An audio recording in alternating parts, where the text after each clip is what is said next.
Hemos estado revisando bastante la anterior semana la cuestión de la mayéutica socrática, ¿no? Y hemos hecho un trabajito sobre Sócrates en línea. Un trabajo para identificar cuáles son el problema de Sócrates, ¿no? Lo que el autor Nietzsche llama como el problema de Sócrates. Y dentro del trabajo debíamos identificar por lo menos unas 5 ideas, creo, ¿no? 5 ideas centrales o 5 ideas importantes que nos habían llamado la atención de este caso de Sócrates. Vamos a comentar un poco de esto en esta primera hora y en la siguiente hora vamos a hacer una introducción ya a Platón y así se nos va a ir la clase de hoy, ¿ya? Bien, a ver, ¿qué me pueden comentar del texto que hemos trabajado?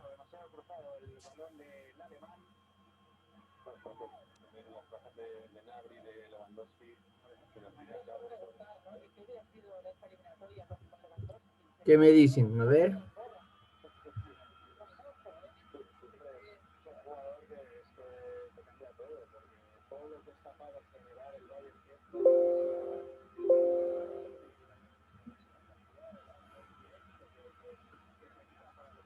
Nadie se anima a hablar. A ver, Yasmín.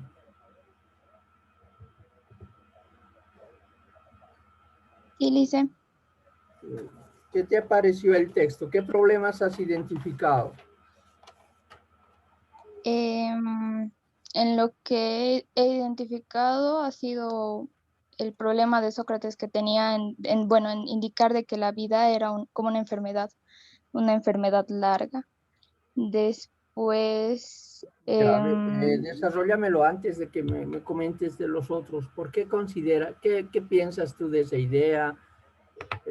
¿Por qué la has planteado como una idea importante?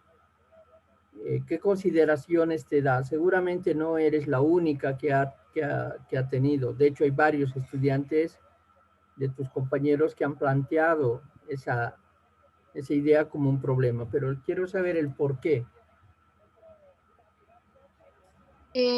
será porque se creía que Sócrates estaba harto de vivir. Bueno, eso dice en el texto, Sócrates estaba harto de la vida y parecía algo impactante, ¿no? Por el hecho de que habría que ver si otros filósofos estaban de igual manera, pensando que la vida era una enfermedad larga. Y si no soportaban, como dicen, ¿no? Si no soportaban el peso de tener esa carga de ser filósofos tal vez no aceptados, ¿no? Porque Sócrates creo que no era aceptado tanto por Grecia, porque le dijeron que tome un veneno que era la cicuta. Y hay una parte también muy interesante que en el texto dice que la cicuta, o sea, no estaba, Sócrates no se lo había tomado por voluntad propia, sino que él había obligado a los griegos a darle el veneno. Es muy interesante también esa parte porque cómo una persona va a querer, bueno, tomarse el veneno para morir, ¿no? Y yo creo que es más que todo que hace una referencia de que él les ha obligado en el sentido de que les hacía confundir tal vez en su pensamiento. O sea, él pensaba algo, se los decía y ellos no lo tomaban a bien, entonces, de esa manera. Está bien, Yasmín, interesante. ¿Alguien más que quiera comentar sobre esta idea? ¿Alguien más tiene esta idea? Hay varios, de hecho, ¿no?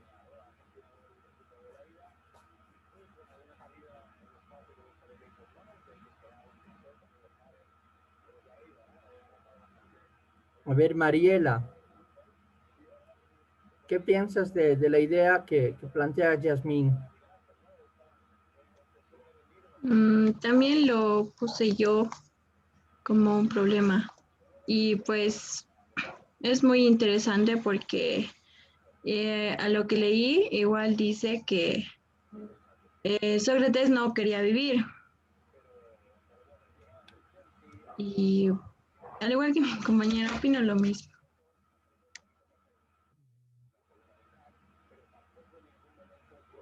Bueno, a ver, Helen.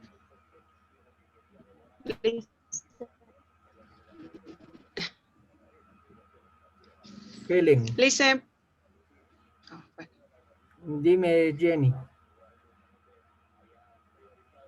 quería aportar, A ver, por favor. bueno, entrando en un mundo real, yo lo voy adecuando el mundo de de algunas personas con el modo de pensar de Sócrates, ¿no? Creo que llegamos a ese punto de cansarnos de la vida y todo nos parece ya como una enfermedad, o el vivir nos parece enfermedad.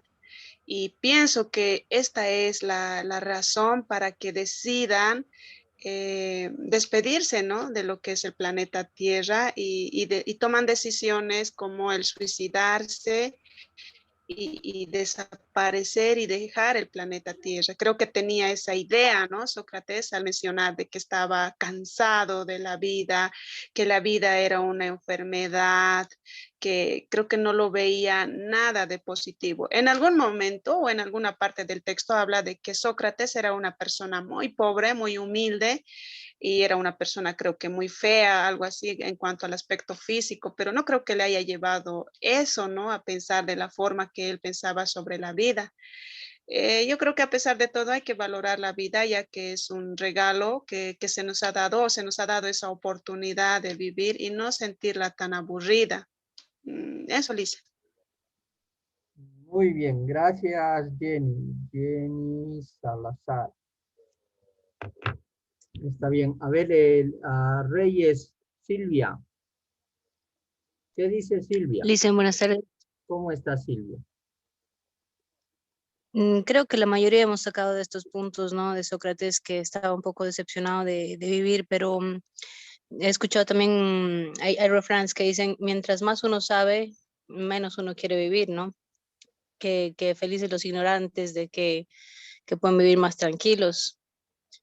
Entonces, siendo ellos pensadores, los filósofos, ¿no? Y preguntándose todo el tiempo el porqué de las cosas, se han de sentir cada vez más deprimidos, más tristes, al saber realmente lo que era la sociedad, realmente lo que se exigía de belleza, siendo Grecia. Entonces, mientras más ellos se preguntaban, más sabían y menos les gustaba la vida. Veían la vida negativa, entonces se daban cuenta que al ver la vida misma negativa, ellos eran negativos porque ellos eran vida. Interesante, Silvia. Gracias, está bien. Raúl. Sí, Liz, yo quería comentar al respecto al principio, ¿no? Como Nietzsche critica cómo Sócrates y otros filósofos de su época tenían ese pesimismo, ¿no? Hacia la vida y cómo ellos le intentaban de cierto modo tasar, ¿no?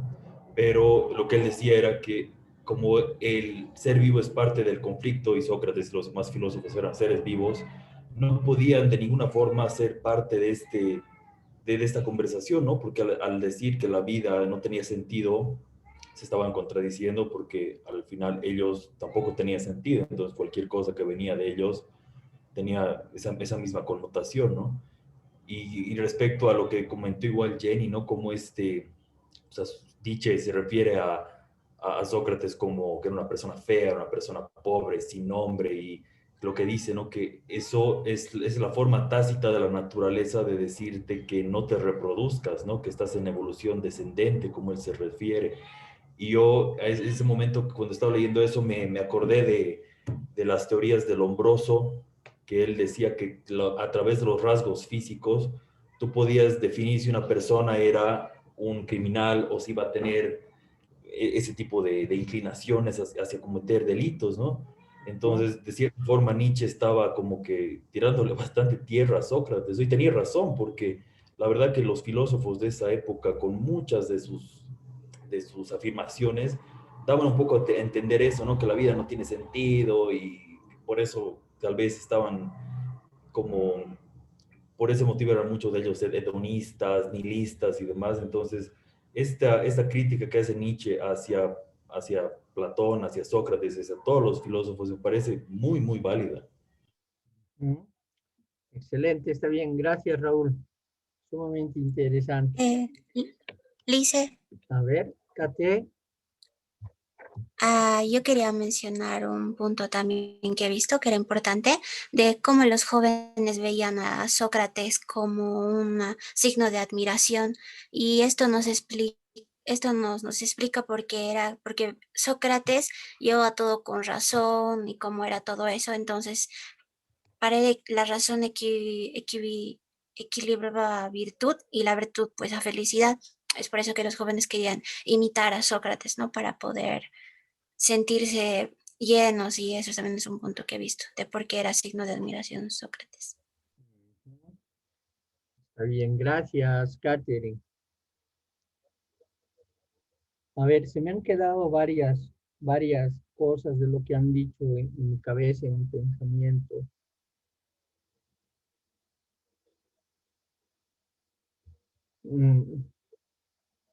A ver, hay varias cuestiones, ¿no? Primero, podríamos hablar de esta ligación natural que hay en los seres humanos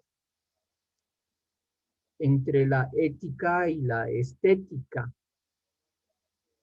¿no? Es decir, solemos pensar que cuando hay algo bello, ¿no? Es bueno. Lo bello es bueno. Y lo feo es malo. Entonces hay una ligación de estos dos criterios o juicios, el juicio estético y el ético. Y esto sucede mucho, sobre todo cuando tratamos con seres humanos, ¿no? Entre nosotros. Y bueno, 2 o 3 de ustedes lo han sacado a la luz como un elemento del cual Sócrates tal vez ha sufrido, porque yo mismo les había indicado que Sócrates era bien feo, y probablemente, bueno, aquí sale, ¿no?, la idea de que como era feo, entonces puede haber influido en este deseo de morir. En la obra La Apología de Sócrates, el argumento para determinar la muerte o el suicidio en realidad de Sócrates, porque será él quien exija al tribunal que se le dé una sentencia mayor en cuanto a que si lo encontraban culpable, entonces debía ser condenado. Y si no, pues entonces debería ser exonerado de toda culpa. Y en cuanto el tribunal lo declaró culpable, pero no de todos los cargos, digámoslo así, pues él decía entonces, como soy culpable, no puedo yo librarme del castigo. Yo debo sufrir las consecuencias de esto, ¿no? Y él mismo va a pedir al tribunal que se le dé a beber esta copa de cicuta o veneno para que se cumpla en él esta sentencia. Pero en él no hay, en el caso de la obra, en la Apología de Sócrates, no hay un argumento estético. O sea, no, por lo menos, no se podría afirmar que porque él era feo, bueno, él decidió, o por lo menos insinuar que en algo haya influido, ¿no?, su fealdad para que él decida morir. El argumento es enteramente ético. Sócrates sostenía que si era culpable, entonces debía morir. Y si no, pues entonces debía estar exonerado de toda culpa. Y le deberían seguir dejando explicar su pensamiento a los jóvenes. Porque ese va a ser el argumento principal para declararlo culpable, ¿no? O sea, ya no hay ningún lío, don Sócrates, le dicen. No hay ningún problema, don Sócrates, ya está bien, pero ya no puede enseñar. ¿No? Ya no puede estar hablando con los jóvenes. Y por lo tanto, Sócrates dice, si yo ya no puedo hacer eso es porque soy culpable. Y si soy culpable, entonces que se me condene como debe ser. Más adelante vamos a hablar de esta ligación de lo ético con lo estético. Por último, tal vez me gustaría aclarar algo, ¿no? Respecto del autor de Friedrich Nietzsche, que es el que escribe esta obrita, El ocaso de los ídolos, donde aparece el problema de Sócrates. Nietzsche considera a Sócrates un filósofo decadente, alguien decadente y lo mismo considera a la fe cristiana, ¿no? Algo decadente, porque en una sociedad amoral, como era la griega en ese tiempo, Sócrates se presenta como un hombre justo, como un hombre coherente, como un hombre virtuoso, ético. Pero el problema no es ese, no es que Sócrates sea bueno, buena gente, que sea justo, que sea sabio. El problema es que para el autor que han leído, para Friedrich Nietzsche, esos rasgos de la virtud, de la justicia, etcétera, son antinatura, es decir, van en contra de nuestra propia naturaleza. Entonces, uno dice, Nietzsche, uno en su naturaleza misma es pues altamente dionisiaco, hace las cosas porque las quiere hacer y las disfruta así.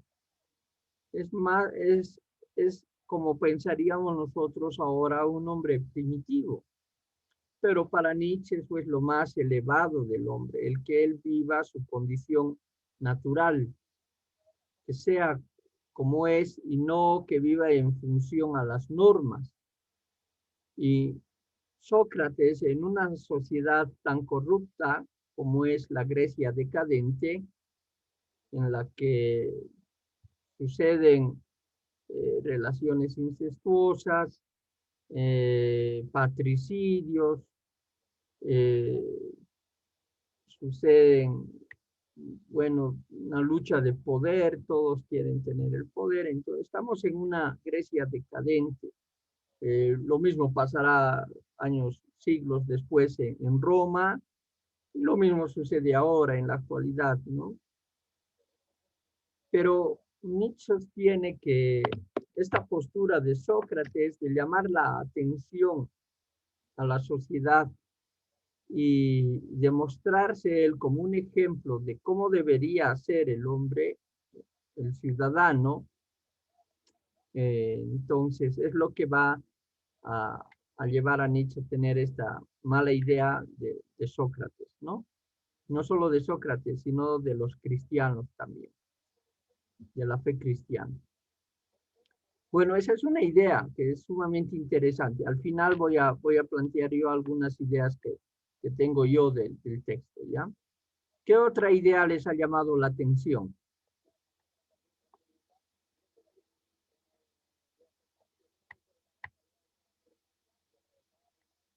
Hamler, ¿qué dices?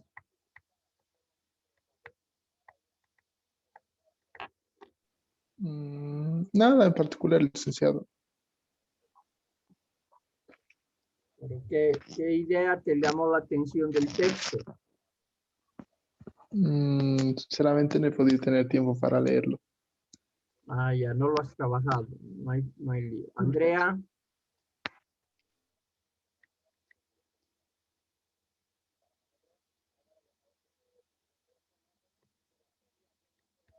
Andrea, ¿qué dice?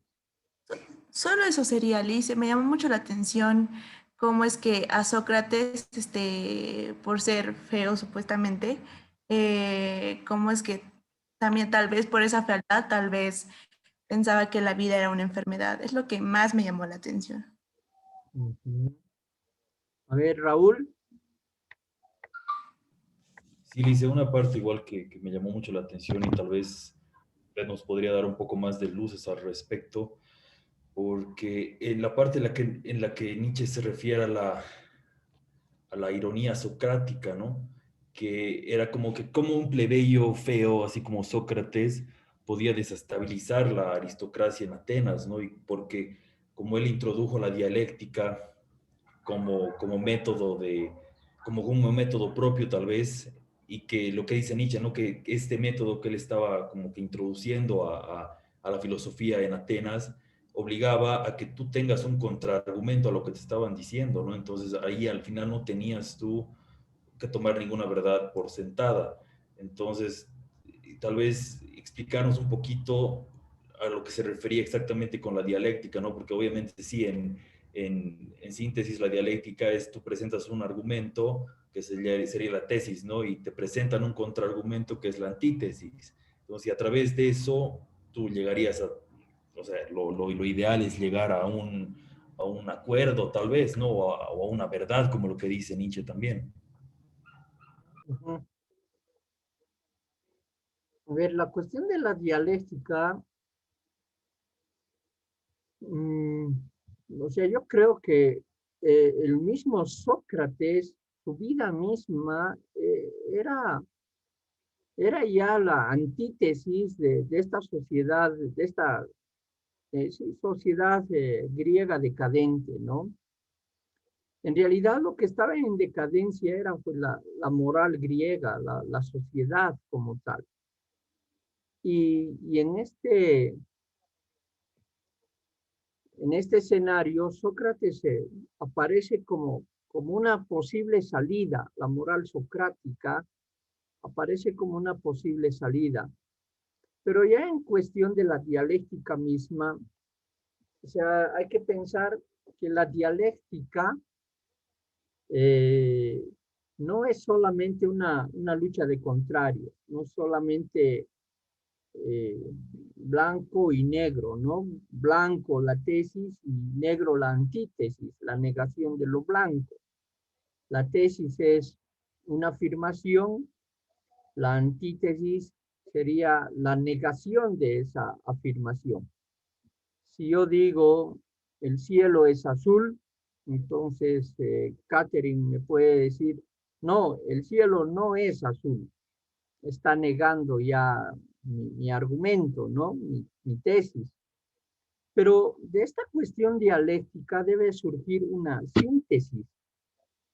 Y la síntesis es el resultado justamente de este proceso dialéctico del cual y la cual se va a convertir nuevamente en una tesis, ¿no? En una afirmación general que luego obviamente tendrá otra vez una antítesis. No sé si me estoy dejando entender.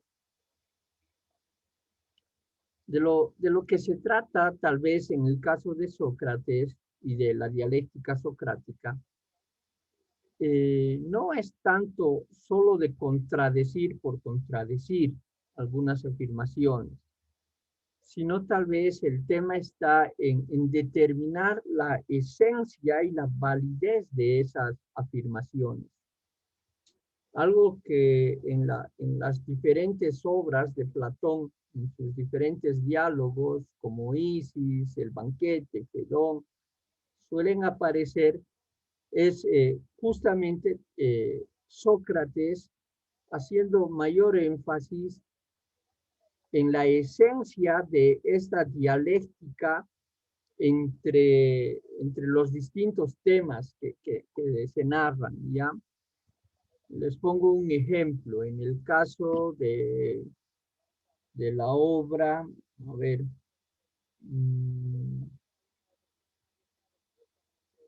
el Crátilo, por ejemplo. En el Crátilo de Platón se está discutiendo sobre el lenguaje.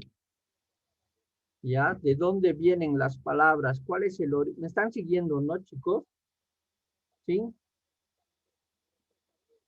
En el crátilo, entonces, se está discutiendo sobre el origen de las palabras, del lenguaje.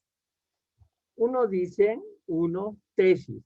El origen del lenguaje viene el mismo Crátilo, que es el protagonista, digamos, de esta obra de Platón, dice, el lenguaje viene por la naturaleza misma de las palabras. Ya son los sonidos que emiten que se emiten en la naturaleza lo que permite nombrar las cosas. Y por otro lado, son los dioses los que le han dado esos nombres a las cosas. Y esa es la postura de Crátilo, su tesis. En el mismo diálogo aparece Hermógenes y dice, no, los nombres de las cosas provienen por convenciones. Nosotros, un grupo de personas, una sociedad, conviene entre ellos, ¿no? Convenimos, acordamos en llamarle algo así. Y también los nombres provienen por el creador. Si es que alguien ha descubierto algo o ha creado algo, entonces él le pone el nombre que quiere a su creación. Se entiende estas dos posturas, ¿no? Una dialéctica. Es el mismo tema, pero hay dos posiciones encontradas, diferentes. Y aparece Sócrates en el mismo diálogo y él dice, no, están hablando macanas, no nos interesa el nombre. Ya, no nos interesa el nombre. A ver, Helen, ¿estás aquí, no ves, Helen? Veo fotos nomás, no sé si están aquí, ¿dónde estará? Andreita, encende tu micrófono. Ya. Ya. Andrea, ¿crees tú que serías diferente de cómo eres hoy si en vez de llamarte Andrea, te llamaras Carola? No. No, ¿verdad? ¿Serías más alta por ser No. Carola? ¿Más bajita? No. ¿Más morenita o más blancona? No, Liz. No, serías igual, ¿verdad? Eso es lo que va a decir Sócrates. No interesa el nombre. Lo que interesa es aquello a qué designa el nombre.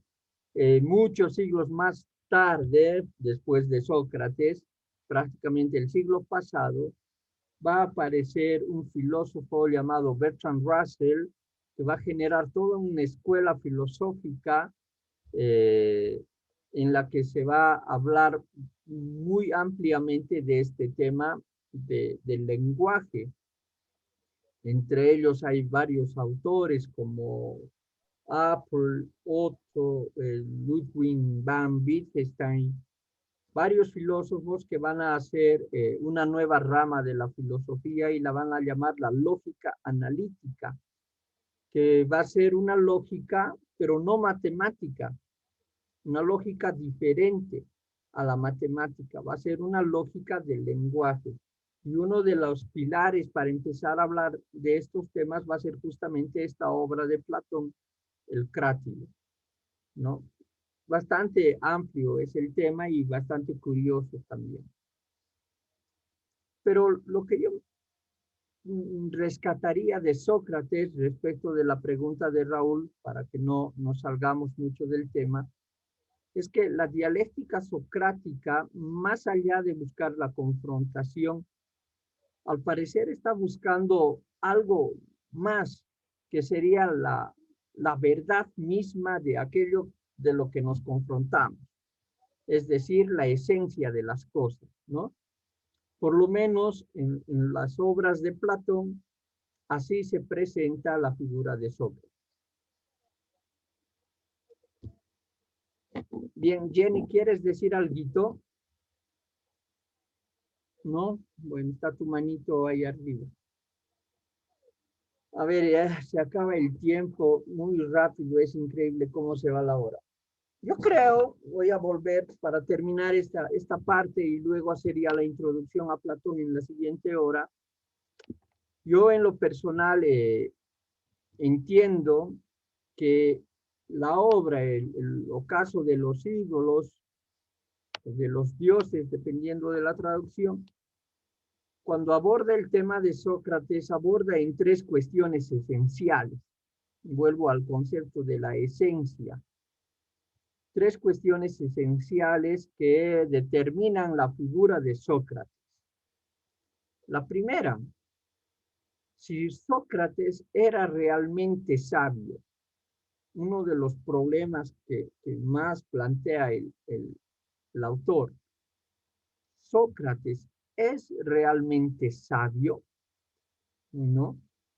Además hace alusión incluso el texto a que Sócrates escuchaba pues unas voces, ¿no?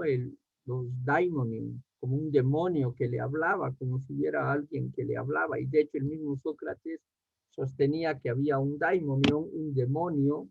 La palabra daimonion viene del griego daimonion, que significa energía, ¿ya? Y de ahí viene la palabra demonio. El demonio es una energía, ¿sí? Entonces, se mofa Nietzsche de Sócrates argumentando que Sócrates no era pues sabio, porque primero, no hay sabiduría en quien busca morir, ¿no? La muerte no es signo de sabiduría. Y ese va a ser el elemento para criticar un segundo aspecto. Si Sócrates era médico, es decir, el oficio de Sócrates. Yo les había comentado que la mamá de Sócrates era partera, ¿no? Era partera. Y se entiende que Sócrates era conocido como médico también, como médico. Y como un médico, ahí aparece la contradicción que plantea Nietzsche, ¿cómo un médico puede buscar la muerte cuando su propósito es todo lo contrario, ¿no? Salvar de la muerte. Entonces ahí surge otro rasgo del cual Nietzsche pues criticará a Sócrates. Y por último, un elemento que ustedes también lo han dicho y el autor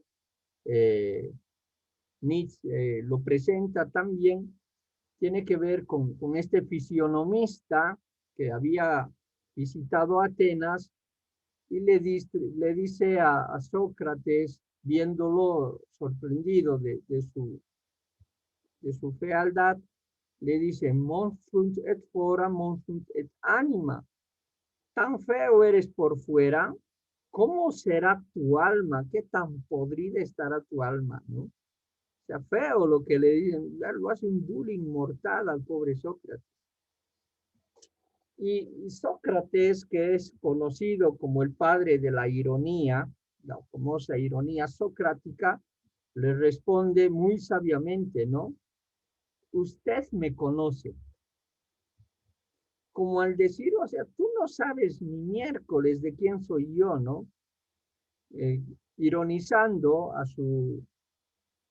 la afirmación de este fisionomista, entonces le dice, usted me conoce. Una vez más, como les dije antes, ahí muestra Sócrates que lo que a él le interesaba no es la apariencia, no es lo que uno es, no es lo que uno muestra, ni cómo se llame. Ya no es lo que es. Hace rato dije lo que uno es. Eso sí le interesa. Lo que no le interesa es la apariencia. cómo uno aparece. Ya, yo puedo venir y estar de traje y corbata y todo bien recortado y no por eso soy, wow, un gran licenciado, ¿no?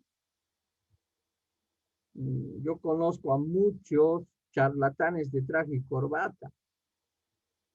O puedo estar, no sé, con un jean, con una polera o con un buzo y venir a dar clases. Y tal vez sí, estando así, o alguien así es mejor licenciado que el que está con traje y corbata. Lo que interesa en este caso para Nietzsche, o perdón, para Sócrates, no es lo que aparece, es la esencia de las cosas. Por eso ironiza a este fisionomista, pues, de las afirmaciones que le dio, ¿no? Hay tres elementos entonces bastante interesantes, ¿ya? Primer elemento, la sabiduría de Sócrates. Segundo elemento, el oficio de Sócrates. Tercer elemento, y esto tal vez lo podríamos validar o vincular con el pensamiento del hombre griego, que es el tema de la fealdad de Sócrates, ¿no? Recordarán ustedes que el griego nunca ha sido, pues sobre todo en esta etapa de la historia, nunca ha sido reconocido por su fealdad. De hecho, cuando alguien nacía feo o defectuoso, pues preferían matarlo, ¿no? Quienes más han podido desarrollar esta idea de que la virtud estaba en la cuestión estética eran los espartanos, por ejemplo. Los espartanos, quienes veían que si algún niño nacía un poco enfermo o debilucho o no era muy fuerte, entonces lo mataban, porque el espartano tenía que ser pues fuerte, aguerrido, ¿no? Sano. Y Sócrates en una Atenas donde se